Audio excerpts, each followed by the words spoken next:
Okay, we're back, we're live, we're here, I'm Jay Fidell, it's Wednesday, so therefore, it's Hawaii, the state of clean energy. And in the studio, we hear Jim Alberts from Hawaiian Electric companies. Thank you very much for coming down, Jim. I appreciate being here, Jay, it's great to be back. And my co-host, Sharon Moriwaki. Aloha. Who's a happy person every Wednesday. That's right. And by Skype, we have Hermina Morita, the former chair of the PUC, in a car. In Kauai. Kauai. By Skype. And we have a nice picture of her by Skype. Hi, Mina. Hi. Sorry, it's not an electric car, though. You don't have to tell us. We couldn't tell. You didn't have to say. Disclosure. Well, we got some real firepower here today. So let's begin with the DER order just yesterday, by the PUC. You had a press release on it this morning, Jim, or was it yesterday afternoon? Yesterday afternoon, you were on the spot with that one. This is a major decision and a major issue, and in fact, we had a panel in the Asia Pacific Clean Energy Summit just a month or two ago. Right. So what happened and what does it mean? Well, first, just a little bit of story to lead up to it. I think it's important that the PUC set up a process, a collaborative process, where all the parties got together and worked on what we wanted to see in the future for a 90-day period. So we all filed our statements of position, and we agreed on some things and we disagreed on some things. But just this week on Monday, the PUC issued the order, and it was out there. And some of the big changes are that the net energy metering program as it exists today has been capped and declared fully subscribed so that the state can move on to new programs. And the reason that that's really important is because there's so much rooftop PV out on the system today that we need new programs to make this really fair and sustainable for everybody.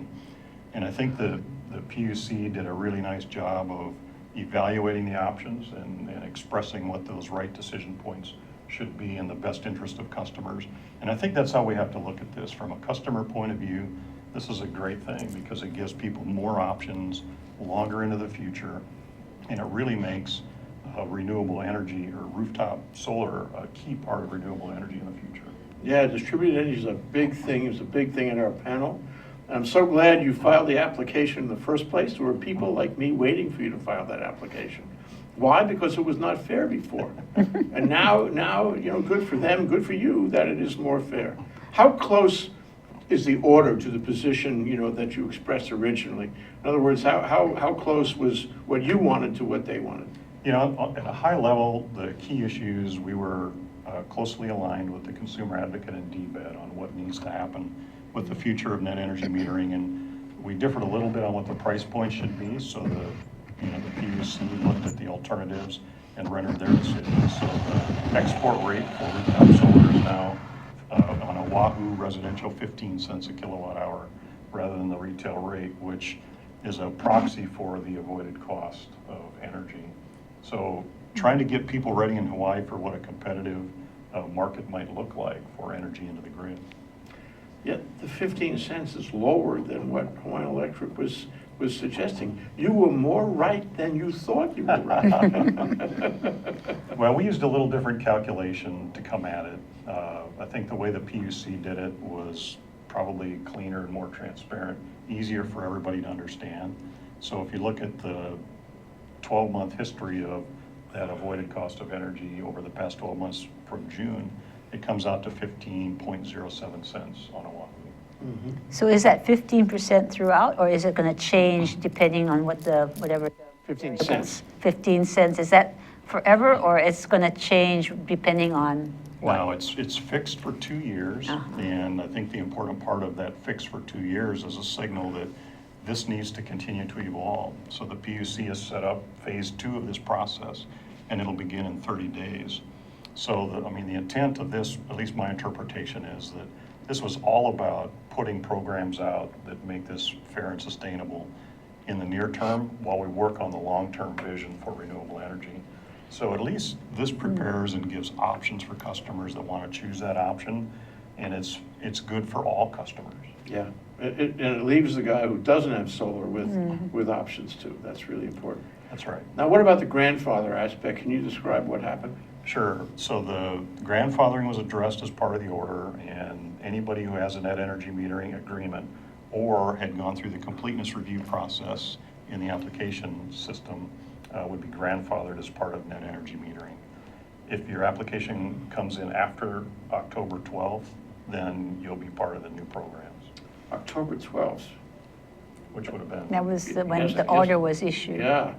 So no time for scramble here. I mean, No. if you didn't do it by the 12th, you're done. Right. Now, there have Not in been the plenty of queue. signals in the market from the PUC when they issued the order to set this up months ago, that they signaled that this was something that had to be decided upon. So I think the market had plenty of time to adjust and adapt. Yeah, yeah. And we saw a lot of new PV applications come in, so we knew that people were anticipating this kind of a change. Yeah. So the grandfathering in means then they can stay at that level, or is at some point into phase two that will be reexamined, or how does that work? Yeah, it could be revisited as part of phase two, so I wouldn't rule anything out as we look toward the future. And I think the unknowns are to get to 100% RPS here in Hawaii, we're going to have to look at every option and every alternative in order to reach that goal. And what about the monthly base rate? Monthly base rate, as I recall, is $16, $17, $18, something like that for Oahu anyway? Right, on Oahu, it's a $17 a month minimum bill. So if your PV system doesn't generate or generates enough power to be lower than that, the minimum you have to pay is $17. Now, for all new customers that apply after the order date, that new minimum bill is $25.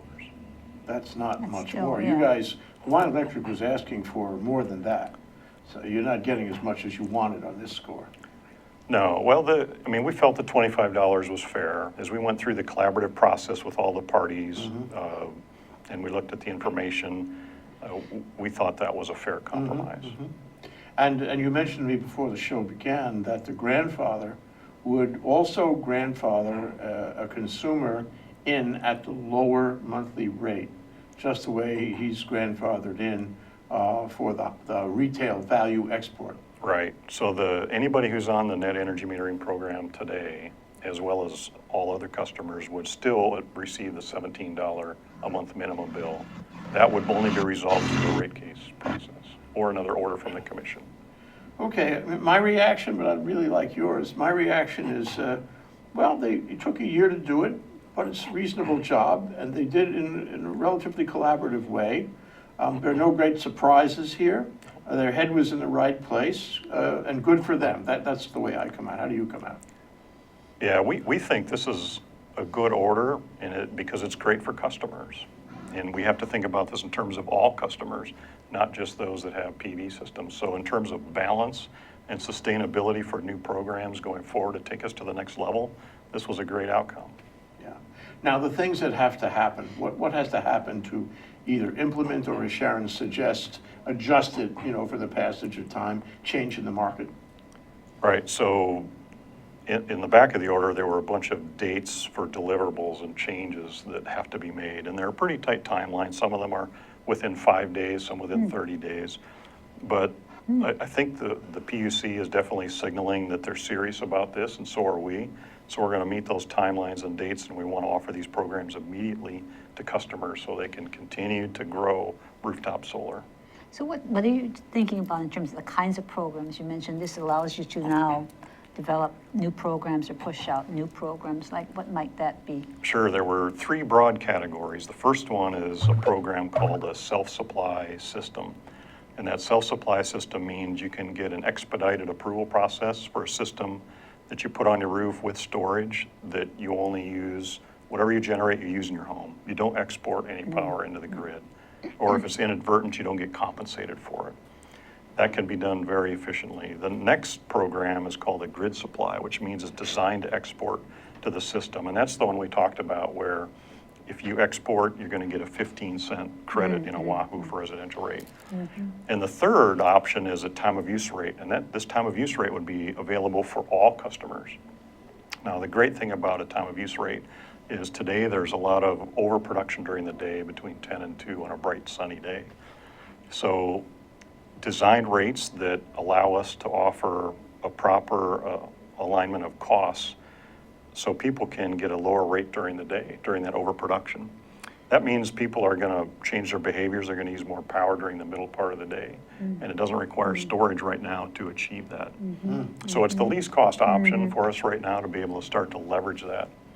Yeah, well, that's pretty good then. And It dovetails with what you have in mind. it really does. You know, and a good example might be for the Department of Education with schools that's looking hard at what do they do for cooling in the schools, which will add substantial load to the school's bills. So finding the right time of use rate to help them immediately is a great example of how this would work.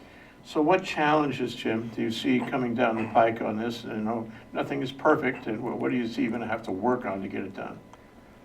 Well, you know, we went to work immediately right after we filed our response, so we're 90% there already. We prepared our systems.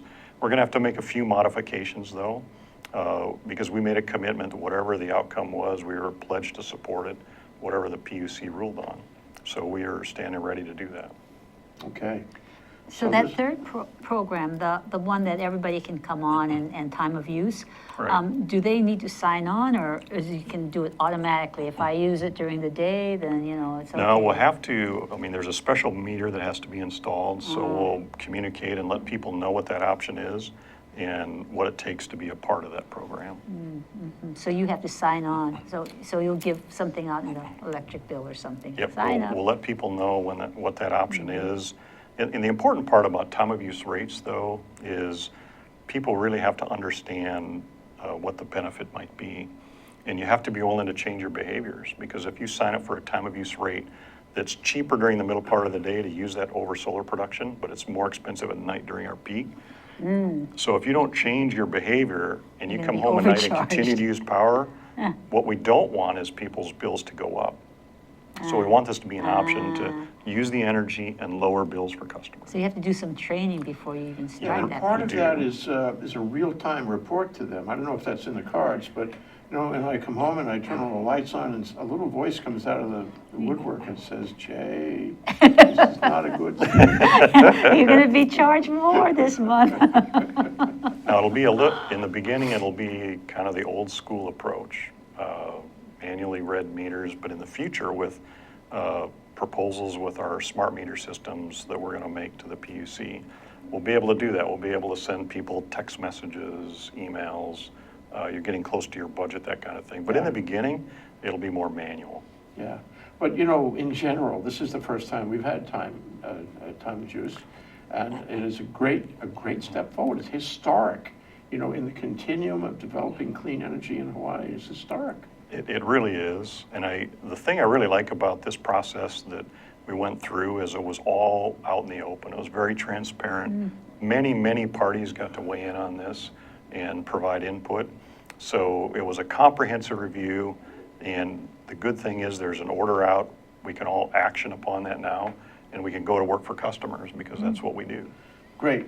Speaking of weighing in, we have Hermina Morita, who joins us from the back of a car somewhere in Kauai, modern technology, who has been listening to this whole discussion. Mina, what is your reaction to the DER order? Well, I'm so glad it's out. It's about time. Okay. It's a very, very important issue to set up the market correctly to move forward. And so, as Jim has said, this is phase one, the decision on phase one. Phase two will be even more complex. And, you know, the emphasis on phase two is we're not only talking about rooftop solar, it's going to be about demand response. It's going to be about energy storage and, you know, other methods to make the grid, the systems, both customer-sided systems and the utility systems, more efficient and more productive. Yeah, now there's clear evidence that it's happening.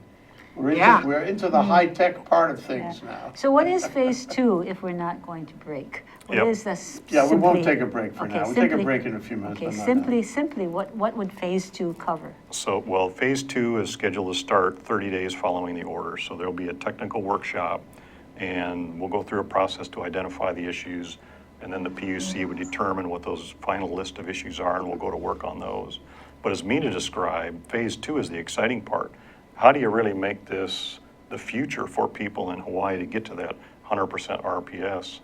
And the way to get there is through diversity. It's going to take a mix of a lot of things to get there. And the one that doesn't get talked about, which is featured on your show many times, is energy efficiency. So today, with all the options that people have, it's an option that's often overlooked. But in a business or even a school, much of the load is through lighting. So you wouldn't think of this, but you can change out lighting and maybe save 20-30% on your bill through LEDs. So we want people to do energy efficiency first, and then think about renewables for the home. And then on the grid scale side, being able to drive that price down in a market-based way in order to benefit all customers is really going to benefit customers long term. I'm encouraged. Mina, you're encouraged too? Very encouraged, and we're so at the forefront of this, Yeah. so it'll be interesting how other jurisdictions follow in our footsteps and to set up strong DER programs. Okay, let's shift. Mina, there were a number of things that you wanted to talk about. 4 important components you've been thinking about over the past few months while you're prolifically writing, like that, writing your blog, putting out a number of blog posts every week on what Energy Dynamics is a great name. And so why are you so excited these days? I thought you were in retirement. Well, we're transforming the system, and that's really exciting.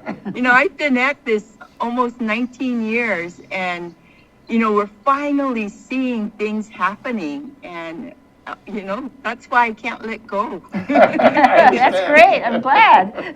And even on Kauai, so I'm a co-op member, Right. and there are great things happening here too. So there are 4 components to the clean energy transformation.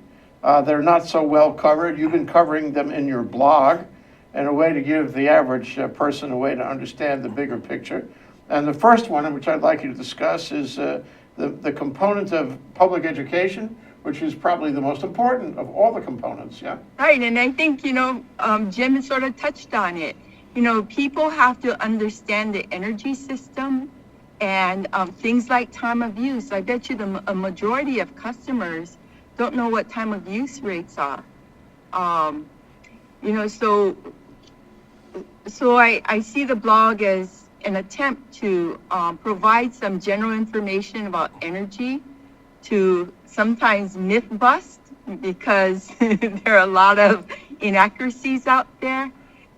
And another important component is that there are some self-interest groups that are using sort of like negative political campaign tactics to get their message out.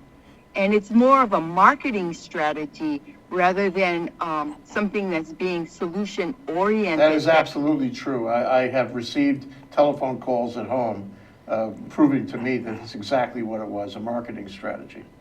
Yeah. And so, it's like we're trying to provide the right platform to provide a competitive market when it's appropriate. But again, we've got to look at the whole system, and we can't look at one product, one solution, one technology. It has to be a portfolio of solutions. Public education, yeah.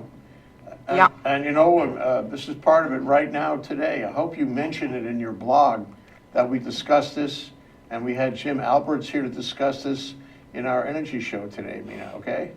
Right. This is getting the public more involved in the conversation and hopefully educating them and getting them to weigh in too, yeah? Right, exactly. Because the solution set here isn't what's the most popular. It's what's economically viable and technically feasible. So, popularity isn't going to determine whether we have an affordable and reliable grid. Absolutely. And then, with so many different kinds of services being directly available to the customer, the customer needs to be informed Yes. and to make the right decision for him or herself. And This is Not probably only- a good time for Sharon to explain Yeah. how the Energy Policy Forum is going to participate in its own brand of advising customers and the public. What do you think, Sharon? Well, I know, building on what Jim said, is, you have more choices, and we want to give people choices, but people don't know what's happening. So the policy forum just came out of its summit, and the focus is on educating, informing the public. That's good. And what we did, like at the Clean Energy Day, was to not only inform, but also get from the public a conversation going, and also have them weigh in on their preferences and options. And so we're hoping that this kind of discussion of the big picture of the significant issues facing us can be informing, and informing on both sides of it, not just one voice, but really getting a lot more information out to the public that is useful and helpful and accurate.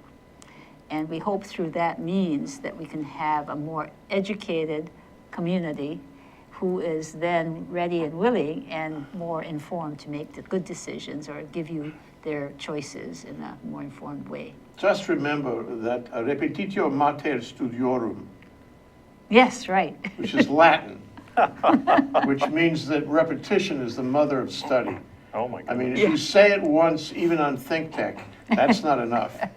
You've got to keep saying We it will until say the this message every gets week. through. We hope to use ThinkTech as a forum where we can identify the significant issues. So hopefully starting soon, we will have the pros and cons and various issues that face us from the electricity sector as well as transportation, looking at the big picture view of clean energy, and it's really from all sectors. You know, an important part, though, I think that this group addresses really well is interactions, an important part of education.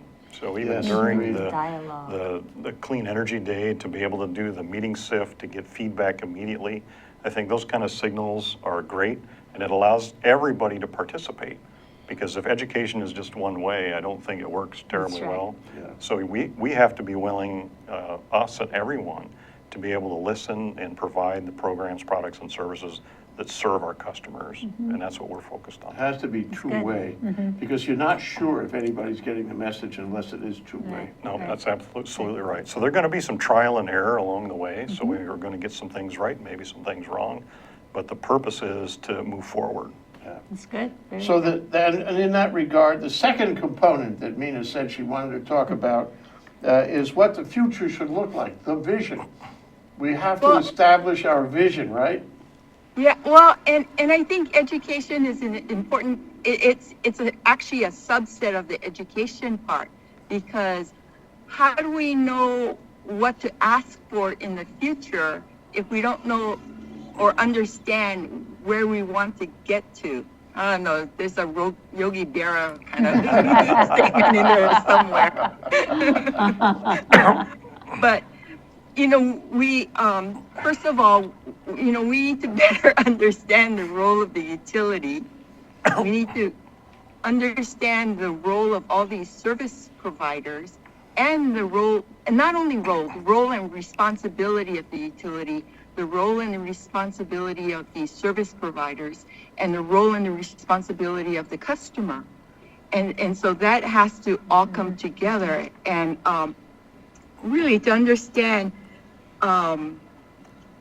how the electric utility is evolving.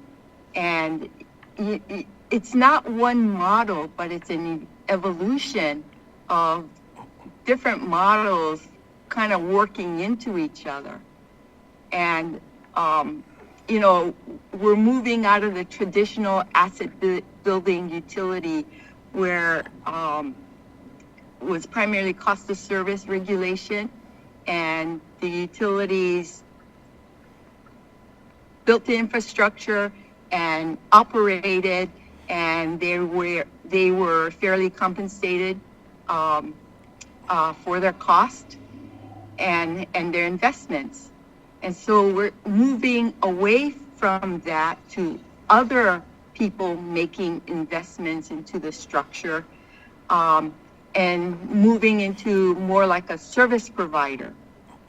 And with the service provider, you focus on the customer, and Jim can touch a lot on that. That's his background. But and I put this to both you and Jim. This sounds like, we talk about transparency. We talk about interactive education, a community coming together, finding the right solution. But Hawaii is not very good at that. We get into all this tumult over that. If you put everybody in a room, they're not going to come up with a single solution. They're going to come up with an argument most of the time. So how do we fix that? How do we, the devil is in the detail. How do we get to the detail here in one voice, and how do we get to the detail soon? Anybody have an answer? Well, I think, we started this a long time ago. We started with the modernization and reorganization of the PUC and the Consumer Advocate's Office, because these are really long-term decisions being made as we move forward. It's not going to happen in an election cycle. We're talking about 10, 20-year plans moving forward. So with the Hawaii Energy Policy Forum, we had the foresight to really look at, what were the barriers to these kinds of changes? What were the regulatory and taxation barriers to implementing clean energy policies? And I think the most significant was, giving the PUC and the Consumer Advocate's Office the resources that they need to build the capacity within those organizations to take on these challenges. And we're getting there, especially with the move from Budget and Finance to Department of Consumer and Commerce Affairs. And so that was a significant step. And the reason why that was really important is there needs to be some deference, because you're not going to dig into these issues at the legislature. There's not enough time, and the expertise isn't there. Yeah, good point. I think from go ahead. From the customer point of view, I think this is all great news because technology is going to create many opportunities. In the past, rates had to be set based on broad classes of customers, kind of a one-size-fits-all. And in the future, with new technologies, things can be offered and changed much more rapidly, and it can adapt to what people want much more quickly. So I think with technology brings many opportunities and will allow us to serve many different needs instead of kind of the one-size-fits-all that used to happen. Yeah, and that goes to the third component that you wanted to talk about, Mina. It was the component of exactly what tools do we need to have to get there. And as Jim says, and I've always felt this way too, it's all in the technology, in the software, in the little black boxes, in the way you connect. In fact, I've always felt that we had the talent right here in River City to design some of that stuff. Wouldn't that be something? But you wanted to talk about that component, the component of data, the component of how you use big data and how you transform the what I'm going to call it, the technological environment so you get there faster. Yeah, and that also touches on the two other business models for the utilities. One is as a systems integrator, where you're basically integrating everything that's attached to the grid to make sure that everything is productive and efficient. And then really out in the future where everything's being done in a cloud, and whether the utility will have the role of really, energy in a cloud and just being a networking integrator like the internet. So, those are the transitions that we're going to be making in the near future. But right now, moving the utility as a systems integrator, you're really looking at cultural changes within the utility. And, having the building the workforce and the capacity to be able to use data in your decision-making process and the analytics to make those decisions faster. But you know, And you so- also have to have a public that understands the need for the utility to take some chances, to adopt some new technologies. Sometimes it may not work, they may have to try something else, and public that will go along with it. I'm reminded of what happened on Kauai, when they try to do, what is it? Smart meters. Smart meters, and then some people said, we're gonna opt out of that, which I thought was really remarkable. I'm not sure what they're protecting there. But I think Hawaiian Electric is gonna run into that kind of thing too. Sure. I don't know how you're gonna deal with that, but, you know, to me, if an individual or a community would like to have clean energy, would like to move ahead, would like to use technology as a way to get there, then they're sympathetic to this. Then they want the technology. Everybody knows you have to try it out and see if it works. So, I'm really hoping that we can find Yeah, a and way. that's why education is at the top of the Right, list. right. Now, the one Yeah. thing that I want to remind all of us about, though, here in Hawaii, is resiliency.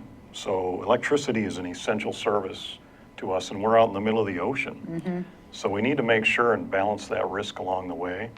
And I think it's important to take some of those chances, but because of the businesses our customers are in, we have to make sure we have a rock-solid grid to support their businesses and give them options to prosper. Yes, like, for example, a video studio, for example. Just like this. If the power was blinking on and off, We'd be really upset. people wouldn't have fun watching the show, Jay. I mean, Hermina, you know, we have a real life situation going on right now on Moriwaki with the amount of solar during the day where it's, you know, the potential of cutting into their regulation generators and with the possibility of destabilizing the system. Yeah, we've heard that before, yeah. Yeah. Seriously. Yeah. So, you know, we all could easily be heading in that direction if we don't look at this as a entire system. Yeah. Right. Okay. That's why I think in this order too that the PUC issued, they were insightful because the net energy metering process, the last phase of it, didn't have exit or checkpoints along the way. So that it was difficult to make changes. So there's a cap on the new program, the grid supply program of 25 megawatts on Oahu, 5 megawatts each for the other companies. And when we get to that point, we take a look and we see what the next best thing is, so that we're not locking ourselves in for 20 years on something that's going to keep costs high. Amen to that. And that goes to the fourth component that you wanted to talk about, Mina, the component of timing, which I treat as the reverse of distraction. Because if you have distraction, you throw your timing right off. And so you have to figure out one along with the other. What do you think about timing? Yeah. So, you know, the thing is, we have advancing technology. We have prices dropping.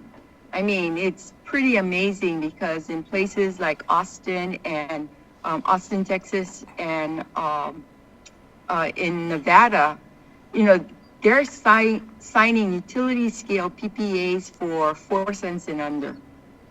You know, and just the previous year, I think Nevada signed a PPA for 12 cents.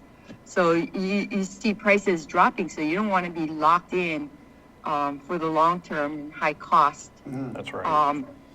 And so again, we can't stress enough the best way to weather this pretty formidable transition is efficiency. You know, that's our cheapest option. But as we move forward with technology, it's where we're going to make the right investments at the right time for the greatest benefit of all. And that's why we have to stay laser focused on what's important and what will facilitate this transformation, then get distracted by these side issues that don't offer any kind of near-term resolution to what we're facing.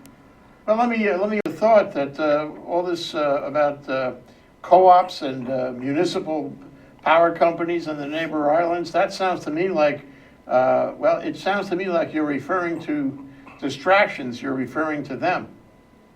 Right.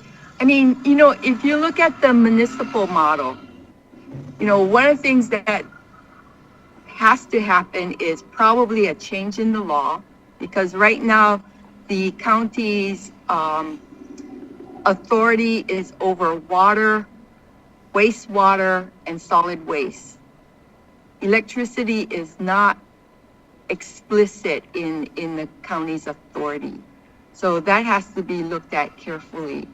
Then if that's resolved, then another step is county charters. They have to set up a new entity. So the council would probably have to vote on a charter amendment. Then it has to be placed on a ballot. And then you jump over that hurdle. And the next hurdle is eminent domain. And you have an unwilling seller. So you have to go through condemnation process and pay fair market value. Establishing that fair market value is going to be a drawn out process. So that's on the municipal part. On the co-op part, other than the Big Island having a board form, a co-op nonprofit needs to be formed. Its board needs to be put together. They have to negotiate a purchase price with the utility. And again, we don't have a willing seller here. So, do they have to sell? And then it has to be approved by the PUC. And the standard for the PUC is fit, willing, and able. And if you throw in what the consumer advocate wants, it's has to show a substantial net benefit to the consumer. And so that's probably another 2-year process right there. So, by that time, we want a functioning grid and a well-run utility. So, So what should the consumer or the public be focusing on when they're looking at this whole going forward on the utility of the future, so that we don't get distracted? But what is the question that they should be asking, questions they should be asking, so they're on track with the right questions? Okay, I think mainly that the PUC has set out some performance metrics. They have their inclinations, and if the utility is meeting those objectives outlined in the inclinations and meeting their performance metrics, then we're progressing. And so don't get lost in the noise. and I should have named the show, Don't Get Lost in the Noise. well, and sell the house before you know if if you have a good structural foundation. You're headed into unknown unknowns when you start talking about a municipal and a co-op model, because you don't have the formation. You don't know how that organization will work. Yeah. I mean, the one observation I would make out of all of this, I agree with everything Mina said. As a community, I think we're aligned on many of the same goals. Mm-hmm. So if we choose to focus our attention on that and drive the greatest value for customers in the quickest way possible, that's what we should be focused on. Because I do think it is a bit of a distraction. And all of these alternatives take a long time, and it turns attention away from creating value for customers in the end. And in the end, if all these options see the same goals, like 100% RPS, then I'm not sure what the discussion's about. Yeah, well, I think the analogy is you're going to jump into a new car and you don't know where that car is going. Exactly. Or an old car and you don't know where that car is. Lest we forget, I think sometimes we do forget, that overarching on all of this is the deal. The deal I'm not sure what kind of profound effect it will have, but I know that the effect will be profound somehow. And one thing comes to mind is, if you want to get to the vision, you want to do the technology and get there and stay focused on it, you need to have investment capital.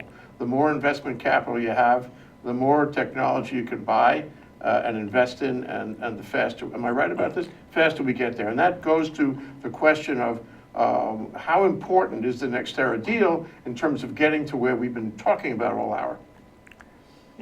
My personal view is it's critically important. So in the long run, if we want to get there faster and more cost effectively for customers, it's the right path. If you look at a goal for the state of 100% RPS, there's some inherent risk in that because nobody's been there. So we're trying to move a large economy that way.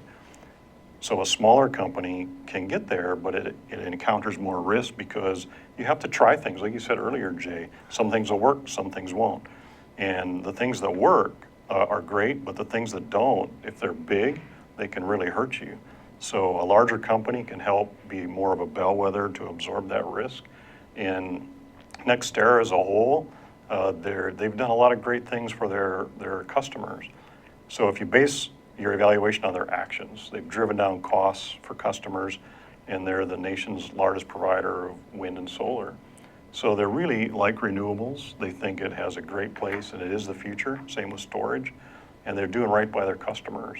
So I think all those things together bring us together with them. It's a good deal. Thank you, Jim. And what about you, Mina? You want to chime in on that? Well, I'm still sort of sitting on the fence in this, but if you look at the culture within the organization, their Six Sigma, continuous improvement, their analytical ability, those are definitely strengths that we need in Hawaii. And within the utility culture, within the HECO culture to move forward. And so I think those are characteristics that we're looking for. And, I don't think there are very many utilities in the country that actively embrace that continuous improvement and analytics within their organization. So, it's an important thing to consider. Yeah. Well, in the 21st century, consolidation is the word of the day in utilities. And investment in technology is the word of the day in utilities. And from that point of view, it certainly seems to me that this is a deal we can't refuse. The other thing is that if we do refuse it for whatever reason, we are going to be walking around with black eyes for 50 years. That's I know you may or may not agree with that, but I really think it's important that we present ourselves as a place in which foreign investment can have a good home. And this is an example of where it could have a good home. We have rejected foreign investment before. It has not helped the development of the state at all. Well, I think the opportunity now that PUC is overseeing it to say these are the safeguards so we can assure that there are certain things that the customer will benefit, the community will benefit. And I think those are the kinds of safeguards that have to be in place. I think that's an excellent point, Sharon. I don't think people give the PUC enough credit. The fact is they are the regulator. Right. And if we're worried about something by virtue of this deal, we have to have some confidence, some trust, some faith in the regulators who will regulate whatever they do.